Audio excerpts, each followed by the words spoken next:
So today's topic is pricing and costing and making sure that you are charging your worth as we see these buzzwords. Easy for me to say. And how to implement it as well, I think is really important. Yeah, talking about kind of how do we decide on our prices? How do we arrive at X amount for a Hollywood or X amount for legs? How do we, how do we attract clients? How do we keep clients in terms of pricing and costing? Is it discounts? Is it value for money? Is it referral programs? All of that kind of thing, I think we'll cover today. I think that's a nice topic. And how to evolve with it as well, because how you start with pricing isn't exactly how you'll end with pricing. So there's a lot to cover. Yeah, agreed. So I took quite a few courses around pricing because when I started my business, I looked at others in the area to see who was doing what I was doing, what were they charging, yeah, competitor analysis. And I thought, oh, they're expensive. They're a bit cheap. I'll put myself somewhere in the middle. Yeah. And I did that without any thought of how much Anything, match anything. It was just anything. pluck some figures out of thin air and that'll do. Where do you Somewhere in the think- middle. Yeah. Yeah. Did you do the same? It's just where do I feel comfortable? Like you said, oh, I don't know if I want to charge right there, but I want a little bit more there, but I'll feel okay here, so I'll just put this. Yeah. Yeah. Just be average, just be decidedly average. But I never worked out what my costings were. So I never knew what my profitability was, and when you think of minimum wage or what you want to earn per hour, I couldn't have told you if I was earning that because I didn't look at what I'd paid in terms of costs, what paid in terms of setting up the business for things like my beauty bed or my year's insurance or yearly subscriptions to different bodies. Um, Things like the actual stock, like at the time when I was doing nails and waxing, what is each color costing me? What is each bag of wax costing me? How much is a pack of wax strips?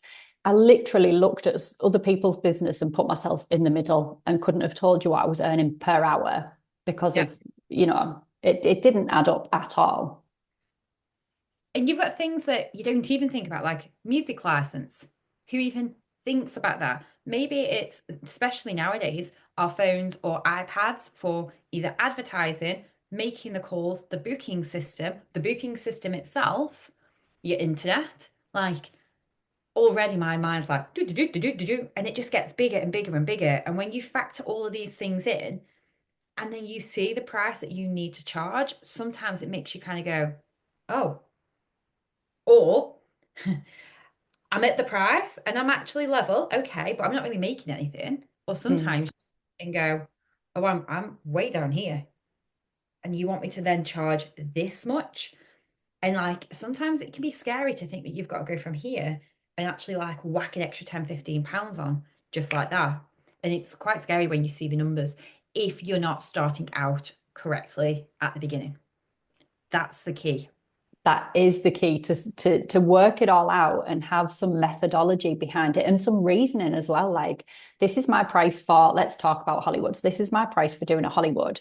And I know that this is what I'm going to charge because we've worked it out, because we know what our costs are. We know what we want to earn per hour as well. Again, taking into account that we might want to take some time off throughout the year and being self-employed, we don't get sick pay, we don't get holiday pay, we don't get anything like that. If we're not working, we're not earning. So that needs to be accounted for as well when we're working out our costs, that at some point we might want to take some time off and we're not really going to have any money coming in, that week or 2 weeks or whatever. Um,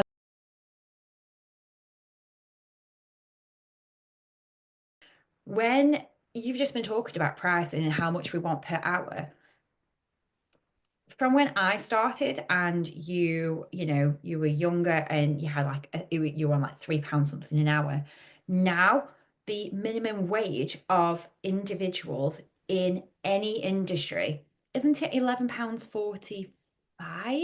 Could be even £12 something, I think. Yeah. Well, I remember just like putting mine up and thinking, oh, £10 an hour. Oh yeah, that's great. But now this is it's slightly on a different pathway, but it's not only how much you want per hour, it's also that you've qualified in a trade. So it's not just basing ourselves on minimum wage of what anybody can work on. It's actually making sure that we're realistically higher than minimum wage because we have a trade, like you say, I mean, is it CPD, continual professional development, how much we put into our own education, whether it's on here watching this today, whether you're just reading up on the industry. There's so much that will go into how much knowledge we have. It's not just pricing yourself at minimum, it's making sure that each year that you're upping your educational knowledge, that your pricing structure follows it as well. That's where I Yeah. was going. I agree. It is planning it all out, and nobody should be. There's no reason in this industry that we should be aiming to make minimum wage, or I hope I can get to minimum wage. It should be at least double that. There's no reason why you shouldn't be making double minimum wage per hour. No other Absolutely. that has additional qualifications is ever based on minimum wage. And Mm. we are just as knowledgeable and just as educated as any other industry. And we need to start making this happen. Yeah.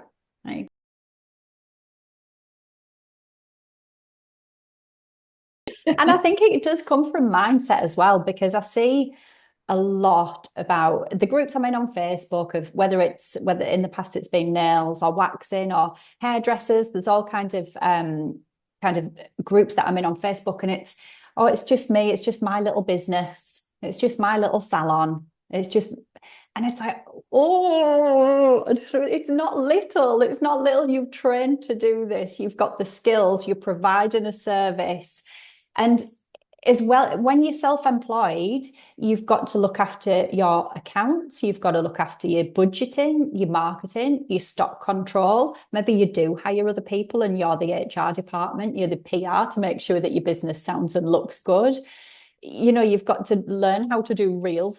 There's everything. There's so much more goes into it. Your booking systems, your communications with your clients, your consultations. It's not just people coming to your salon and having treatments. And I think people do themselves a real disservice when they call it, it's just a little business, or I just do this, or I just do that. It really grinds my gears that we don't kind of.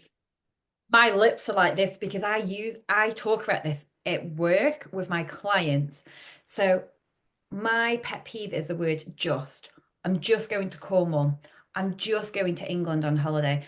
It's just my business. No, it's my business. I'm going on holiday and I'm going to Cornwall. The just is, it's so infuriating because we already give ourselves, like you say, that disjustice of making things less of what they are. Having a business takes so much, and it's arguably 1,000% harder than just turning up to work. I'm not saying maybe an accountant or a lawyer or whatever field somebody in isn't difficult, but when you have to be more than one person and have 20 different tabs open all at the same time and still smile and deliver, it's Yeah. hard. Is Yeah, it? it's not the easy choice. It's the best choice for me and for you. This is why we do it, because there is so many payoffs, but it's definitely not an easy option. And I think that people need to, How to their and I worth. do, yeah, and I do feel as well like it is a bit of a it's related to gender, because I find that guys in business, if they have their own business, whether it's plumbing, gardening, electricians, the traditionally male industries, they would never say, "Oh, I just do a bit of gardening. I just do a bit of plumbing." And I do think it's Trade, isn't it? yeah, We are a trade. yes, yeah.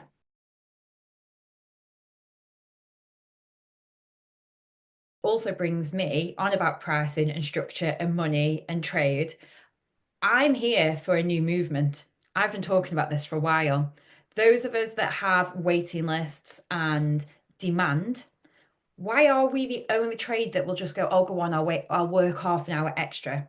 I will work later on a Friday because people want me to. Where's my out of hours pricing? Like, genuinely, this is my thing. I am at the verge of saying to clients, I'm really sorry, I'm booked 3 months in advance, which I am. I can't fit you in. You can be on the waiting list. However, I do have an out of hours pricing. If you want the treatment and you're desperate, I'm happy to work, but you have to pay me. Plumbers have like double time. Why are we the only industry that works like unsociable hours come Christmas time and work thousands of hours more, but we don't have extra pricing for it? I agree. I'm all for that. I would love to see that introduced. I know a small minority of people in this sector do charge a premium pricing. Not nearly, it's maybe like 1%, if that. But if that was the norm, we'd all be much better off for it. Well, we can reintroduce this conversation. And if anybody wants to talk about this, we will definitely pick it back up because I'm definitely, passionate about it. Yeah, we could do like a quiz or a poll or something and see how people feel about it. Yeah. How do you feel about working in unsociable hours, and how many of you want to work for more money in the unsociable hours? Let us know.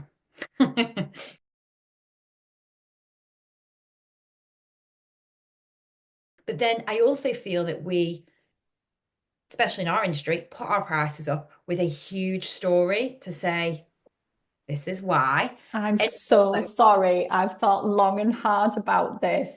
yeah, Why? and it just needs to be 2026 price increase.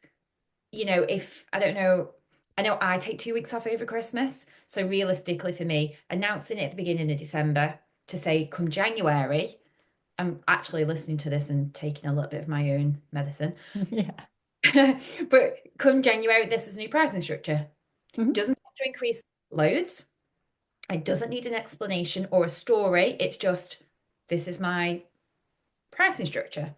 And being okay and comfortable with the fact that you might lose a few people, that's completely normal. Where you have put your pricing up and the majority of people are paying that, those maybe 5 or 10% that you've lost either gives you some freedom and flexibility to attract more clients who are willing to pay for that service, or it gives you a bit of breathing room because it's been so busy, and the ones that have stayed are bridging that gap of the ones that you've lost. But we need to get more comfortable with it. Yeah, for sure. I like that.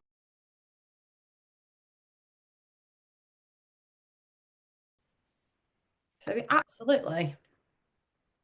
I'm going to take a pause there, because I've just realized I moved my little. I'm wondering how this records because I moved myself to near your face. I'm in a little square just above your head so that I'm not looking off to one side. And it suddenly occurred to me, I wonder how it records because otherwise it's going to look really weird. Huh? Exactly what you see is exactly how it records. Not what I wanted to hear. Oh my gosh. Please, can you put this blooper in? I love it. I'm looking at Do it here. in camera. I've sent you Oh, it on oh, WhatsApp. you sent it in. Sorry. This is what my screen looks like so that I'm looking at the camera and you. But why? I'm just going to show this in case this goes into the chat. Of all top parts of the photo that Emma has reported me, where's the camera? That's my face. I forget it. I forget the picture back. Oh, it's because you've got your background on Oh, filter. Whoa, ooh, ooh. I, oh look, yes. That is like the worst like screenshot you could have ever taken. Oh, but no, going back to it,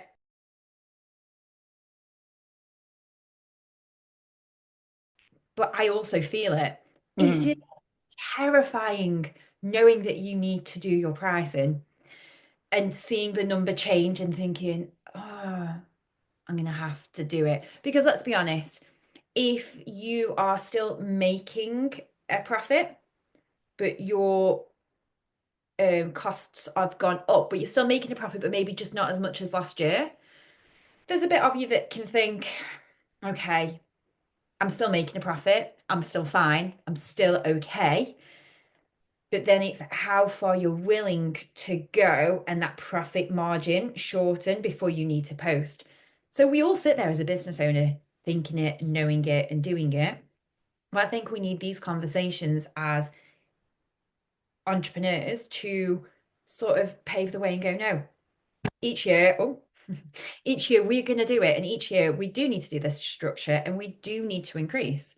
Mm. So Because otherwise, then we're kind of absorbing these costs. So our hourly rate is going down. What we're paying ourselves is going down to stop us inflicting that pain on our clients. Except I think what we also don't take into consideration is that a lot of our clients, perhaps they can absolutely afford it because we hear so much in the, I'm not saying it's scaremongering in the media, but because it's so prevalent about cost of living and the price of everything going up, and because we hear that chatter all the time, I feel like we assume that everybody is being affected negatively, but there are people that are still comfortable. They still choose sugaring above all else. They still prioritize that. Maybe they'll let their brows go or their nails go, or they won't get their hair cut as often. But sugaring for them, they'll get that done. Even if you put your price up £2, £5, even £10,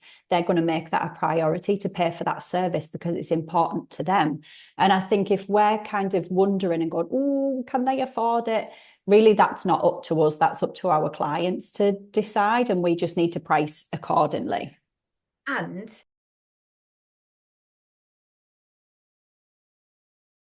we're talking about money and we're talking about structure.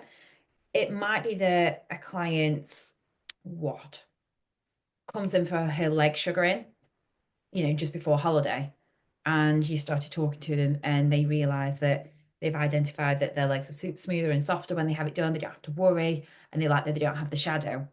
Well, it's winter, let's get that happening now. And then come summer, all of those issues will be gone. And actually, you don't have to have any maintenance yourself. And then all of a sudden, you've now gone from a twice a year client into 10 times in that year client, Yeah. increase revenue for a client you already had.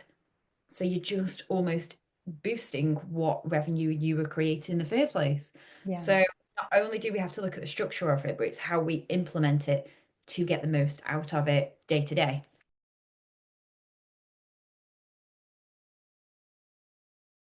That's right, yeah. And marketing to those clients as well, that would you rather shave every day or come to me once a month and then forget about it? And speaking, that's just reminded me actually, we were talking about pricing and things and talking to our clients. Something that I've found helpful when trying to, for want of a better word, upsell or to get our clients to try maybe having other areas of hair removal. Maybe they're just coming for legs all the time. I don't like offering discounts in salon because we can all do that, and it's a race to the bottom of who can be the cheapest, and nobody wants to be the cheapest. But I think in terms of adding value, it's always a good way to. So if someone always comes in to get their legs done, they're like, do you know what? Let your underarm hair grow out for a couple of weeks before you see me next time, and I'll do a complimentary underarm sugaring. And you do that first. So you're not using any extra product, get a bit of sugar, do the underarms, and then do the legs. So it's taking you a little bit more in terms of time, but it gives them something as a freebie, as a reward for being a regular. But hopefully next time they'll be like, do you know what? I'm just going to get that done every time. I really liked it. And it's something really simple and fairly cheap for you to do to encourage people to get more done with you.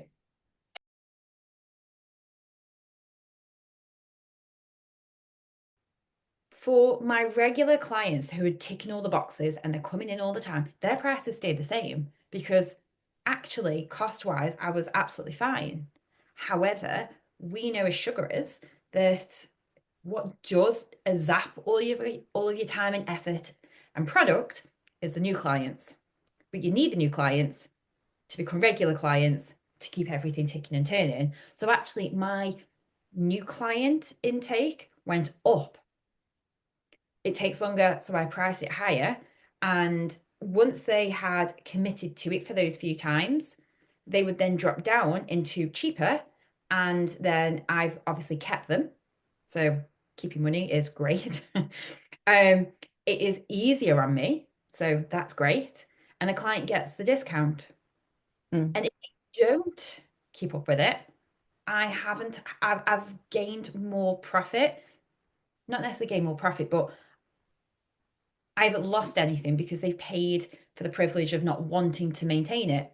So my clients then know that if they're going to go and shave, they go up into a higher price bracket, which means that they maintain and stick to where they should be and they keep their good results.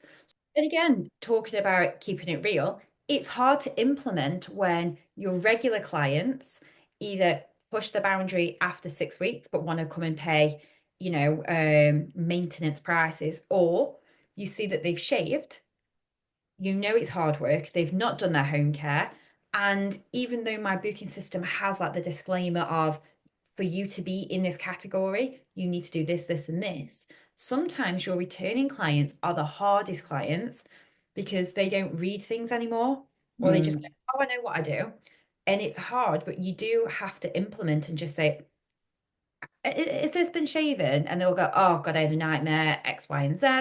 And just go, okay, no problem. We'll sort it out today. And you've either got two options. You either say, today I'll honor your returning price. But if you do need to shave in the future, you need to A, let me know. And the price will be, I think for mine, it's like £10 more Mm. because maybe they're not aware, maybe they've just got so comfortable and compliant with turning up that they don't think about it. Or you just say, I'm going to go ahead and charge you extra today because we have been shaving and it's going to be harder. It just depends which type of person you are, but you have to sort of, prefer to announce it for next time Yeah. because hopefully that will prevent them from doing it. And if not, and it's also good making notes on the system to know that you've had that conversation because if you forget to make that note and you think, did I mention it? Should I let it slide? Mm. You can fall into the trap of how many times is okay to let it slide before putting your foot down. Whereas it's soft talking about it first, second time implementing it, third time, the client's going to make sure that they don't do that for the third time. So Yeah.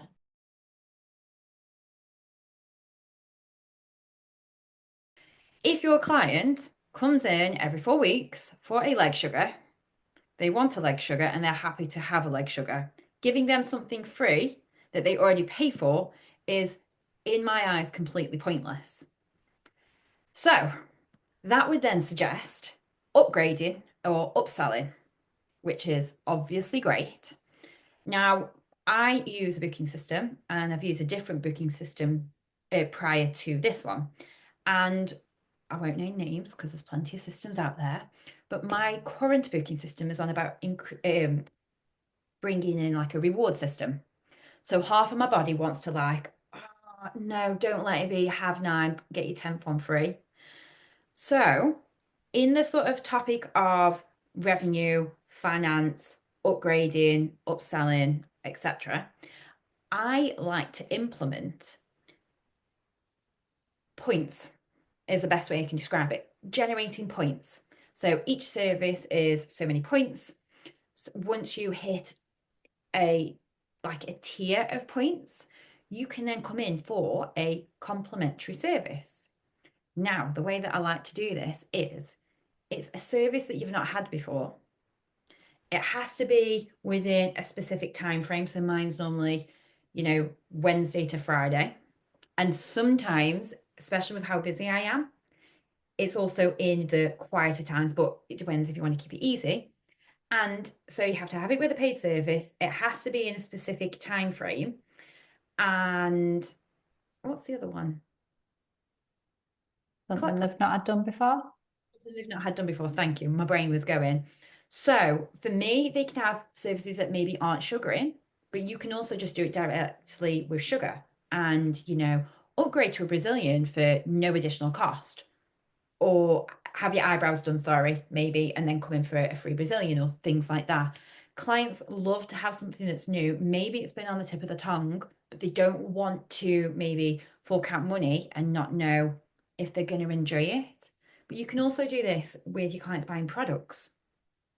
So getting them to buy that home care, maybe it's double points.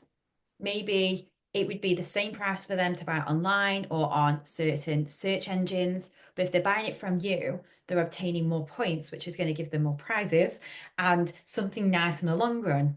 You can also then extend it to birthdays, giving them so many points to add to their total, referring a friend more points to their total. So you're keeping your same client, you are rewarding them, they feel like they're getting something, but without giving them, you're still giving them something for free, but you, with the notion that they've had to A, work for it, with the things that they normally have, they get to try new things, but you're not necessarily losing out because if it's on the sugaring terms, it's just redirecting the order of services. So we might do a lip, a leg, and a Brazilian. Mm. And you're just making sure that you do it in the order that's the most hygienically possible. But you're still using the same product and you've not lost anything. So I Yeah. am totally here for rewarding and referring and recommendation and things like that. But already know it might be they had something, they really liked it, but for them, it takes their total out of their disposable income that they're willing to pay. But did they have an amazing Brazilian? It was 1,000 times better than they thought. The skin was incredible. The hair came back slower, and they told 10 people. And then Yeah. you get the referral that way. It's still a win.